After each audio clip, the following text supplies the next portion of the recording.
Welcome back, ladies and gentlemen, boys and girls. This is the final game of the Nova War solo cast marathon. We have reached the Diamond Age. The Age of Diamond. Quite possibly the most sparkly of all ages. Let me hit you up that noise.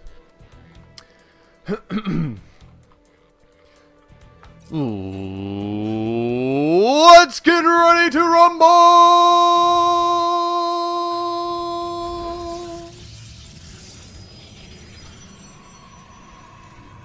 Sorry, I can't be a buffer. It's just not gonna happen. Just not gonna happen. I tried, but it's just not gonna happen. Alright, over here in the bottom left position of Coral Compound, here we are looking at StraeHael. StraeHael. We'll call him Stray. A stray dog. Up here in the top right position, we are looking at Wrath. Just a very plain name. I've got no, I can't come up with anything fancy for that. It's just Wrath.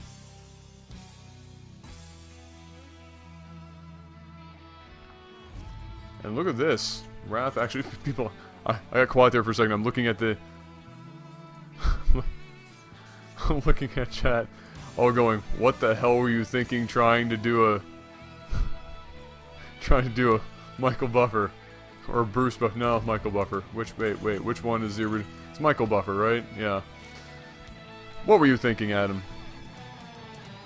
Damn you. Damn you. It actually looks like Wrath with a which I haven't seen in a while, an excellent lopsided pancake. Getting all the scouting done. This SCV could actually easily be killed right now, as it is, well, it's going to mistakenly grab some minerals before running around continuously in circles. I don't even know what's going on there. But anyway, back up top here, it looks like Stray is also doing some sort of similar weird pattern as he tries to get as much scouting information as possible. And really, it looks like Wrath is setting up here for a fast expand. He's got his bunker on the way now. He's got his barracks down as well.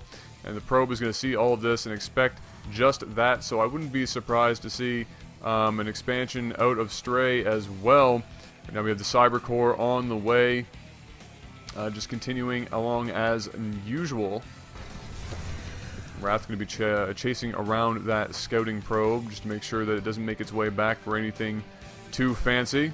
He's going to continue to do his thing up here. We've got one Billie Jean out waiting to be put in the bunker, and he is going to go in there as the command center is placed for Wrath. Wrath continuing to collect some gas back home, so he's got plans for something as well. Probably just a couple of Marauders, maybe his initial stim upgrade or concussive. And look at this, actually going to do the engineering bay down here to halt the production of that expansion, which, look, was exactly what Stray had planned. And I'm actually surprised that he canceled it immediately. It had a lot of health there. I don't know why it was canceled so quickly. It could have gone and delayed that expansion for quite a bit longer, but quick on the trigger is Wrath, and Wrath is going to remove that engineering bay, and indeed, Stray is going to place down that expansion. And we do have 3 gates on the way now, and so we're going to be seeing a fairly reasonable force here to help defend this expansion as Stray tries to keep up with his Terran opponent. Now, this map is, of course, one of the 2 new maps, and I haven't seen a whole lot of play on here, and I can't remember which one of them was noting that they are not a huge fan of PvT on this map, and so I wish I could tell you why that might be the case. It could be for the very reason we're witnessing right now. But I haven't seen enough games on this map at a higher level to really be able to say just exactly why he might be saying something like that. Of course, it could just be his own playstyle. Another bunker going down here for Wrath as well, and so he's getting very defensive indeed. Going to continue building up his SCV count, really just macroing up fairly hard right now. We have the tech lab going down as well, and Wrath saying so nervous. He knows this is going up on LAGTV. He knows it's being live streamed. And Stray actually with the food count lead right now, and I don't know what that it's like for workers. It seems he is ahead by 5 at the very least. Of course, mules do make up for the difference and then some, and so Wrath is perfectly fine in that regard. And look at this. Oh, we have a Ghost Academy. Wow, that is a early Ghost Academy indeed. At least I'm going to say it is, and everybody can correct me if I'm wrong. I'm just going to keep rambling on like I know this game well enough to really cast it by myself. But I'm going to say that's a damn early Ghost Academy. Now, with that last patch that had happened, ghosts have become definitely more viable in PvT simply by the fact that their snipe got changed and their damage got changed on that.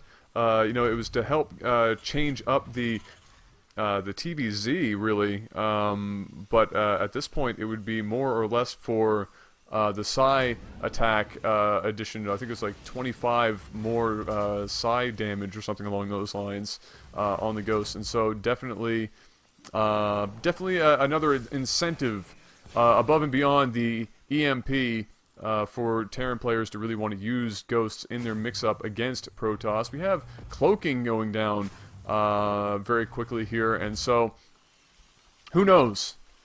Maybe we'll get really, really lucky and we'll see a nuke. I would just be so happy if we saw a nuke. I would be absolutely thrilled. Look at that. Oh. Sorry about getting filleted like that.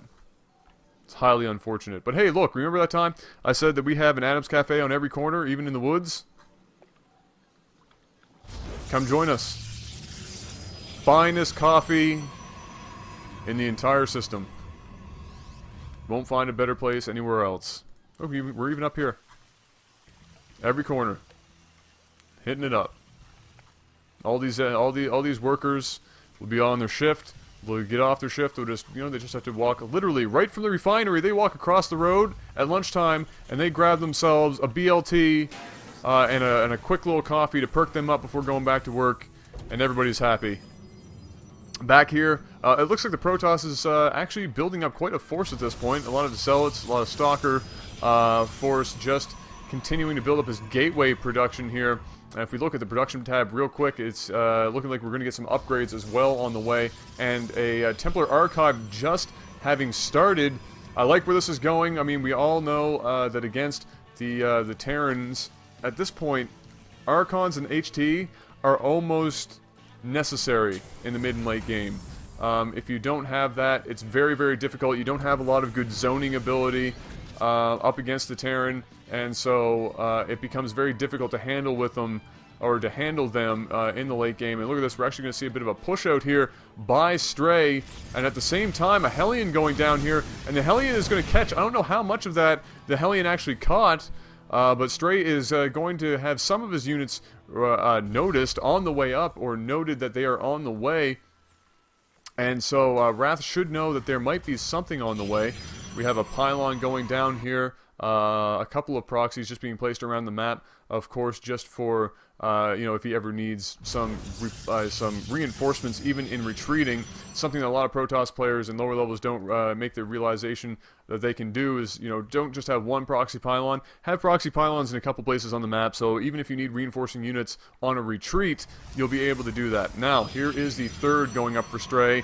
And this is where it gets kind of dangerous for the Terran. If the Terran is not careful and doesn't shut down the third of the Protoss, it gets awfully scary, because the three-base toss, very difficult to deal with, high gateway counts, very easily replenished unit base for the Protoss, and so it can be very difficult to deal with. And we haven't really seen a whole lot out of the Terran in terms of actual units. We do have some ghosts here. I want to see what exactly we're dealing with right now. We have 4 ghosts, 2 freaking nukes. Yes! I was not paying attention, but yes! The nukes have arrived! Yes! I hope they are put to good use. But basically that's all he has. He doesn't really prepare for anything else. He's not really ready for this. This is a big, big, scary charge lot force. And all of these Hellions are getting hit up pretty hard, but there are 3 bunkers here at the very least, and so they will be relatively difficult to get through without going about it just the right way. But I am so excited for this right now. I want to see it happen. I want to see it happen so bad. Come on, buddy. Wrath, just drop it, and just drop a random nuke just over here somewhere and hope he runs into it. I just want to see it happen. Oh, where? What the? Where did he? Where? There? Oh, yes! Yes. Yes. And look at this. It's forcing a retaliation attack up here for Stray. Stray is pushing in immediately, dropping down some storms, killing a lot of stuff here. And Wrath is getting completely destroyed, unfortunately. At least the nukes happened, and I think Wrath just wanted that to happen. And man, oh man, I wanted to see that happen as well. Yes. Yes. Yes. Yes. Gotta love nukes. Gotta love nukes. Wrath, it is okay. It is okay, because even though you lost this game, you used a nuke, and at that point, you are okay in my books. Ladies and gentlemen, that is going to be it for the Diamond game, and that is going to be it for the Nova War Solo Cast Marathon. Hopefully, my ramblings, my solo casting, my good and my bad has been marginally entertaining. These were some pretty good games for the most part. I was pretty happy with all of them, from Bronze straight up through to this final Diamond game. But for now, ladies and gentlemen, this has been Nova War, coming to you from the fine locale of Canuckville, Canada. Please stay safe, have a good one, and I'll be seeing you guys very soon.